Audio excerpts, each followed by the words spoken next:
from the tablet for the first time. I guess the quality is good the same. And we have exchanged Angel for Poofy.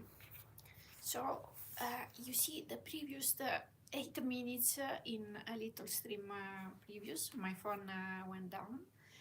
We have remained to the point where they are building a magical flying sofa. So follow me, Poofy. We relax and let's go on. Very carefully, he began sprinkling the thing with the precious powder. Each of the 4 wings was first lightly covered with a layer. Then the sofas were sprinkled, and the broom given a slight coating. The head! Don't, I beg of you, forget the head! Cried the Wogglebug excitedly. There's only a little of the powder left, announced Tip, looking within the box, and it seems to me it is the more important to bring the legs of the sofas to life than the head. Not so, decided the Scarecrow. Everything must have a head to direct it, and since this creature is to fly and not to walk, it is really important whether his legs are alive or not. So Tip abided by this decision and sprinkled the Gump's head with the remainder of the powder. Now, said he, keep silence while I work the charm.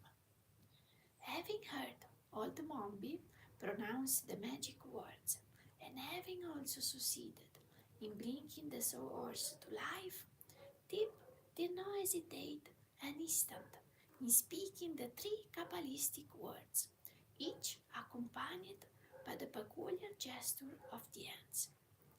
It was a grave and impressive ceremony. As he finished the incantation, the thing shuddered throughout its huge bulk. The Gump gave the screeching cry that is familiar to those animals, and then the 4 wings began flopping furiously. Tip managed to grasp a chimney, else he would have been blown off the roof by the terrible breeze raised by the wings. The Scarecrow, being light in weight, was caught up bodily and borne through the air until Tip luckily seized him by one leg and held him fast. The Wogglebug lay flat upon the roof and so escaped harm, and the Tin Woodman, whose weight of tin anchored him firmly, threw both arms around Jack Pumpkinhead and managed to save him. The horse toppled over upon his back and lay with his legs waving helplessly above him. And now, while all were struggling to recover themselves, the thing rose slowly from the roof and mounted into the air. Here, come back, cried Tip in a frightened voice, as he clung to the chimney with one hand and the Scarecrow with the other. Come back at once, I command you. You understand, Poofy? It was now that the wisdom of the Scarecrow in bringing the head of the thing to life instead of the legs was proved beyond, thank you for the kisses, a doubt.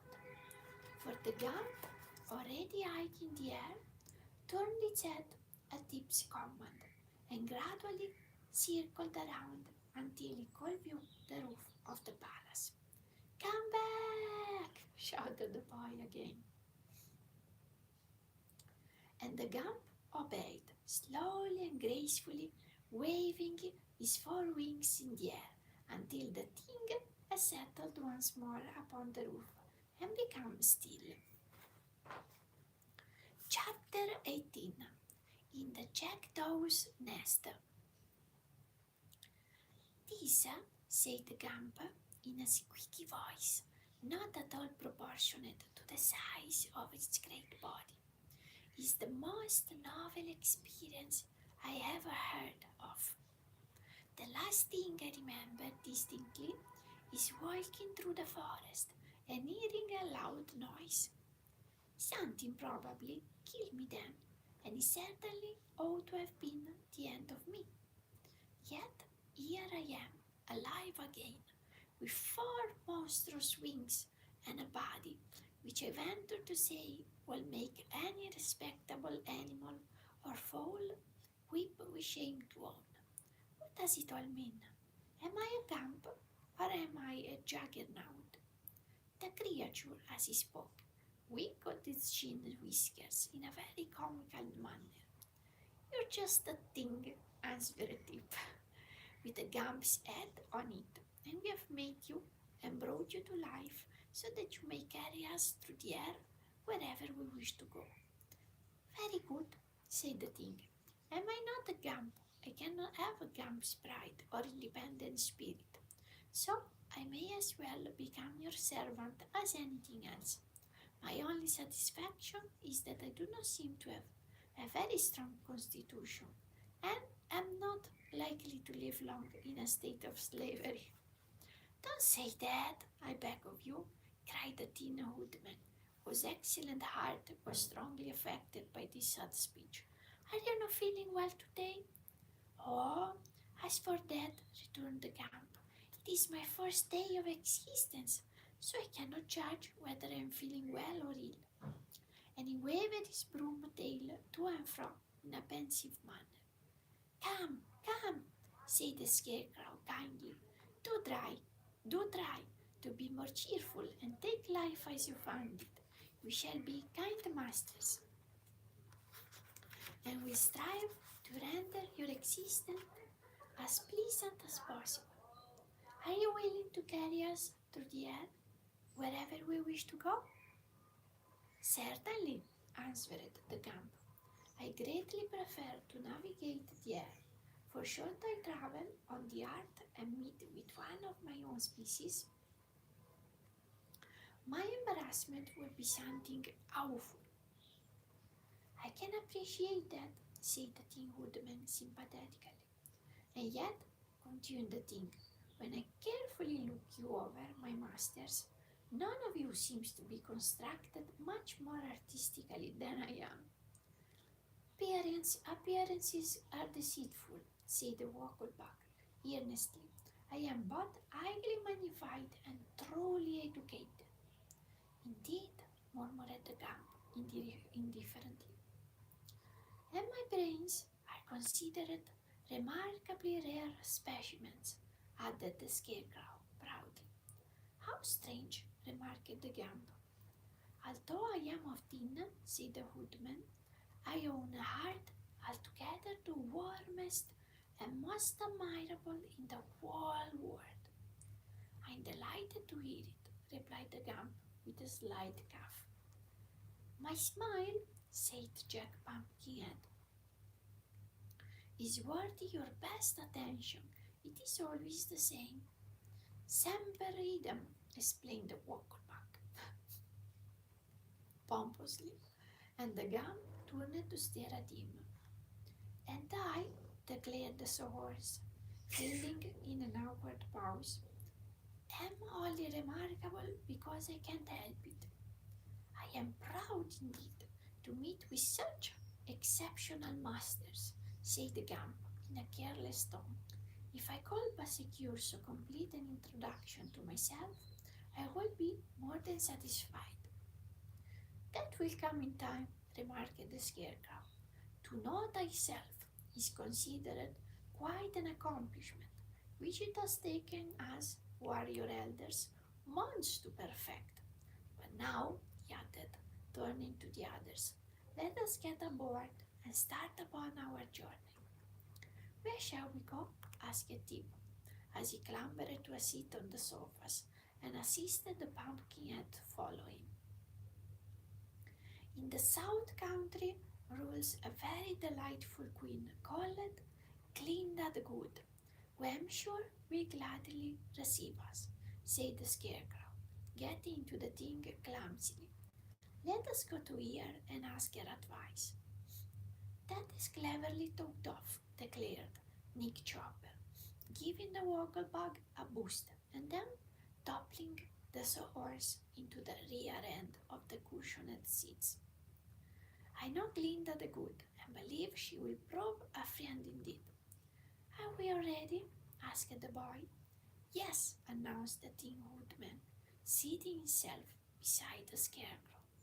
Then, said Tip, addressing the Gump, be kind enough to fly with us to the southward, and do not go higher than to escape the houses and trees, for it makes me dizzy to be up so far. All right, answered the Gump briefly. He flopped his four huge wings and rose slowly into the air. And then, while our little band of adventurers clung to the backs and sides of the sofas for support, the Gump turned toward the south and soared swiftly and majestically away. The scenic effect from this altitude is marvelous, commented the educated Wogglebug as they rode along. Never mind the scenery, said the Scarecrow. Hold on tight, or you may get a tumble. The thing seems to rock badly. The thing, by the way, is a sofa, let's remember.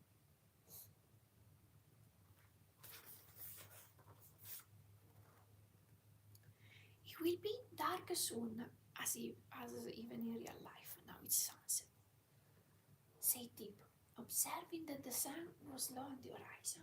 I love when I'm reading and the scenery or the season is the same. Perhaps we should have waited until morning. I wonder if the Gump can fly in the night.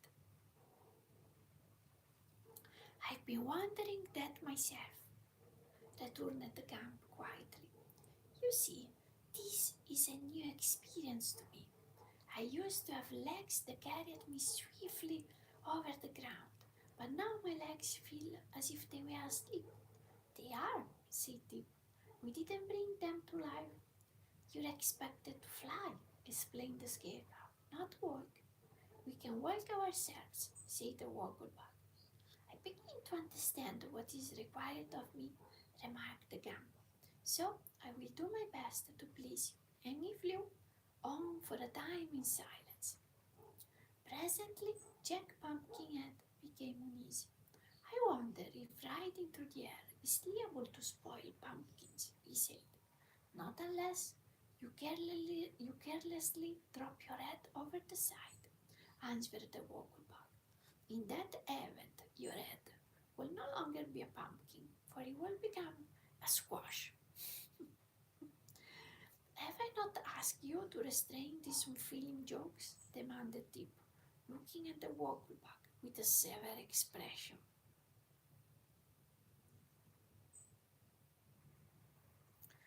You have, and I've restrained a good many of them, replied the insect, but there are opportunities for so many excellent puns in our language that, to an educated person like myself, the temptation to express them is almost irresistible.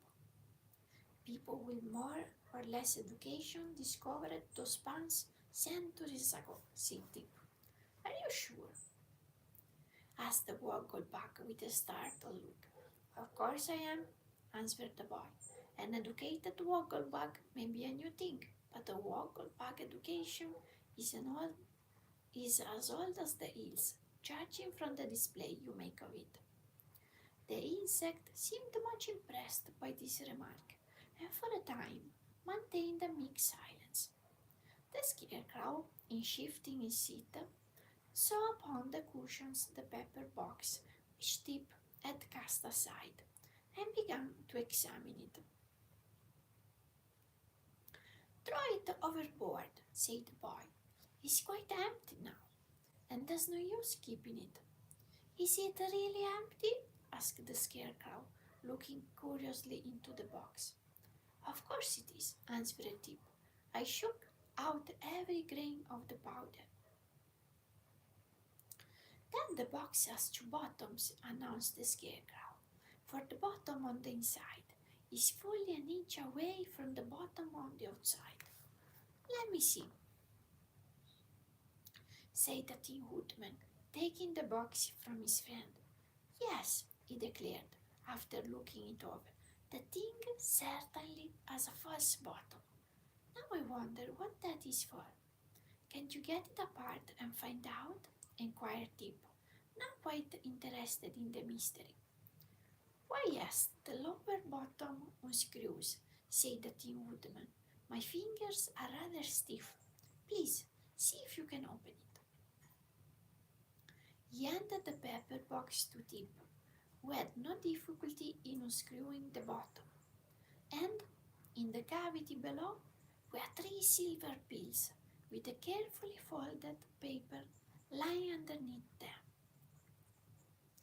This paper the boy proceeded to unfold, taking care not to spill the pills, and found several lines clearly written in red ink.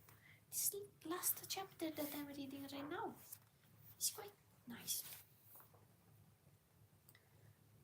Read it aloud, said the Scarecrow. So Tip read as follows.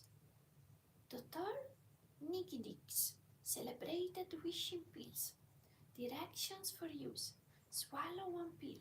Count 17 by choose. Then make a wish. The wish will immediately be granted. Good. Caution. Keep in a dry and dark place. Why, this is a very valuable discovery, cried the Scarecrow. It is indeed, replied Tip gravely. These pills may be of great use to us. I wonder if old Mombi knew they were in the bottom of the pepper box. I remember hearing her say that she got the powder of life from the same Nicky Dick. He must be a powerful sorcerer, exclaimed the Tin Woodman. And since the powder proved a success, we ought to have a confidence in the pills. But how? Asked the Scarecrow. Can anyone count 17 by choose? 17 is an odd number. That is true, replied Tip, greatly disappointed. No one can possibly count 17 by choose. Then the pills are of no use to us, wailed the Pumpkinhead. And this fact overwhelms me with grief, for I had intended wishing that my head will never spoil. Nonsense, said the Scarecrow sharply. If we can't use the pills at all, we will make far better wishes than that. I do not see how anything could be better, protested poor Jack. If you were liable to spoil at any time, you could understand my anxiety. For my part, said the Tin Woodman, I sympathize with you in every respect. But since we cannot count 17 by choose, sympathy is all you are liable to get. By this time, it had become quite dark, and the voyagers found above them a cloudy sky, through which the rays of the moon could not penetrate. The Gump flew steadily on, and for some reason the huge sofa body rocked more and more dizzily every hour. The Wogglebug declared he was seasick, and Tip was also pale and somewhat distressed. But the others clung to the backs of the sofas, and did not seem to mind the motion as long as they were not tipped out. Darker and darker grew the night, and on sped the Gump through the black heavens. The travellers could not even see one another, and an oppressive silence settled down upon them. After a long time, Tip, who had been thinking deeply, spoke. How are we to know when we come to the palace of Glinda the Good? He asked. It's a long way to Glinda's palace, answered the Woodman. I travelled it. But how are we to know how fast the Gump is flying? Persisted the boy. We cannot see a single thing down on the earth, and before morning we may be far beyond the place we want to reach. "That is all true enough," the Scarecrow replied, a little uneasily.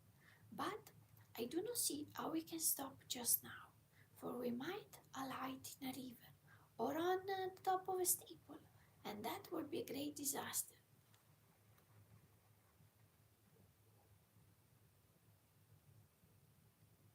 So they permitted the Gump to fly on, with regular flops of his great wings, and waited patiently for morning. Then Deep's fears were proven to be well founded. For with the first streaks of grey dawn, they looked over the sides of the sofas.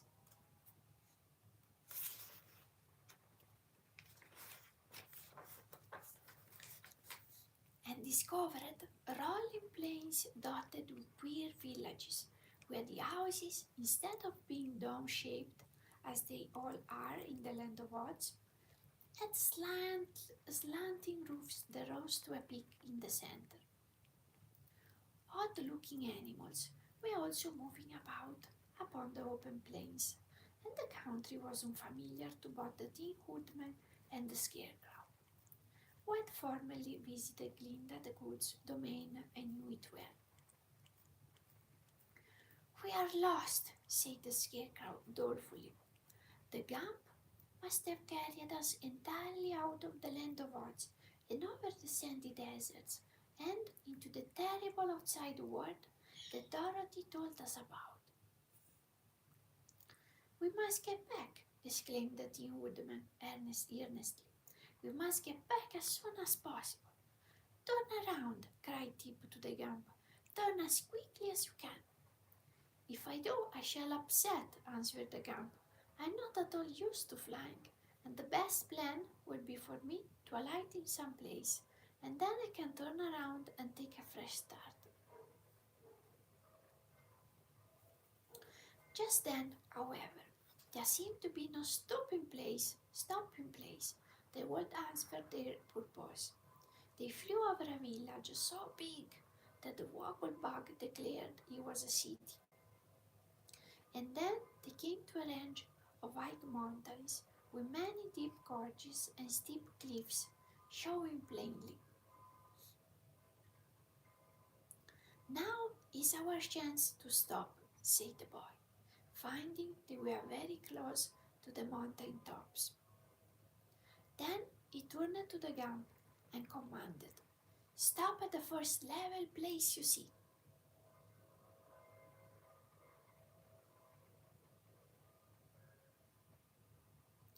"Very well," answered the Gump, and settled down upon a table of rock that stood between two cliffs. But not being experienced in such matters, the Gump did not judge his speed correctly, and instead of coming to a stop upon the flat rock, he missed it by half the height of his body, breaking off both his right wings against the sharp edge of the rock, and then tumbling over and over down the cliff. Our friends held on to the sofas as long as they could, but when the Gump caught on a projecting rock, the thing stopped suddenly, bottom side up, and all were immediately dumped out. By good fortune, they fell only a few feet, for underneath them was a monster nest built by a colony of jackdaws in a hollow ledge of rock. So none of them, not even the Pumpkinhead, was injured by the fall, for Jack found his precious head resting on the soft breast of the Scarecrow, which made an excellent cushion, and Tip fell on a mass of leaves and papers, which saved him from injury. The Wogglebug had bumped his round head against the sawhorse, but without causing him more than a moment's inconvenience.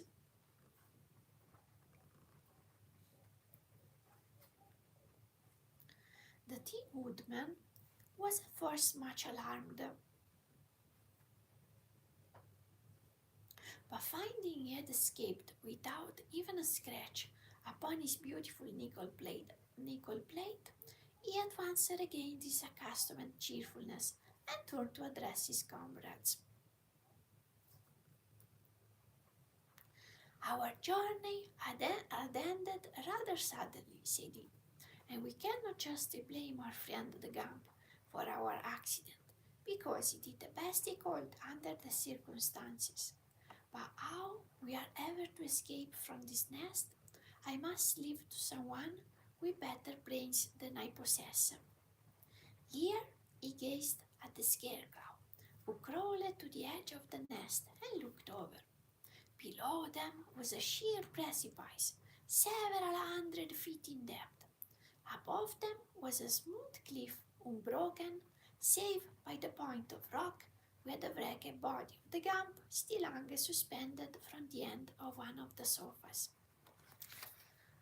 There really seemed to be no means of escape, and as they realized their helpless plight, the little band of adventurers gave way to their bewilderment. "This is a worse prison than the palace," sadly remarked the Wogglebug. "I wish we had stayed there," mourned Jack. "I'm afraid the mountain air isn't good for pumpkins." "It won't be when Jack Dawes come back," growled the horse, which lay waving his legs in a vain endeavour to get upon his feet again. Jack Dawes are especially fond of pumpkins. "Do you think the birds will come here?" asked Jack, much distressed. "Of course they will," said Tip, "for this is their nest, and there must be hundreds of them," he continued, "for see what a lot of things they have brought here." Indeed, the nest was half filled with the most curious collection of small articles, for which the birds could have no use, but which the thieving jackdaws had stolen during many years from the homes of men. And as the nest was safely hidden where no human being could reach it, this lost property will never be recovered. The Wogglebug, searching among the rubbish for the jackdaws stole useless things as well as valuable ones, turned up with his foot a beautiful diamond necklace. This was so greatly admired by the Tin Woodman that the Wogglebug presented it to him with a graceful speech, after which the Woodman hung it around his neck with much pride, rejoicing exceedingly when the big diamonds glittered in the sun's rays. But now they heard a great jabbering and flapping of wings, and as the sound grew nearer to them, Tip exclaimed, "The jackdaws are coming, and if they find us here, they will surely kill us in their anger." "I was afraid of this," mourned the Pumpkinhead. "My time has come." "And mine also," said the Wogglebug, "for jackdaws are the greatest enemies of my race."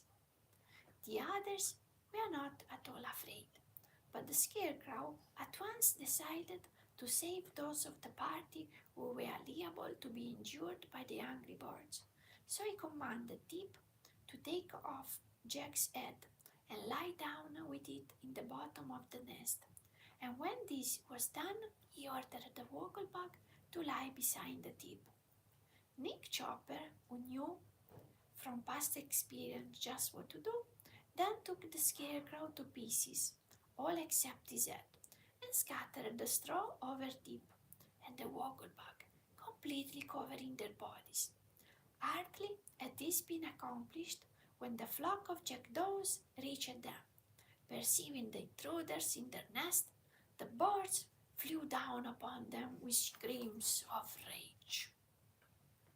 And we stop here, but next is a chapter that puts me much curiosity, because it's Dr. Nicky Dick's famous wishing pills. I hope you enjoyed it, and these last chapters of today, they were really great. Previously, Frank Baum, we are gonna a little bit down vibe. Now we raise it again. I hope you enjoyed it as much as me. See us in the next days. I will tell you, maybe even later on, because I really enjoyed it. Bye bye.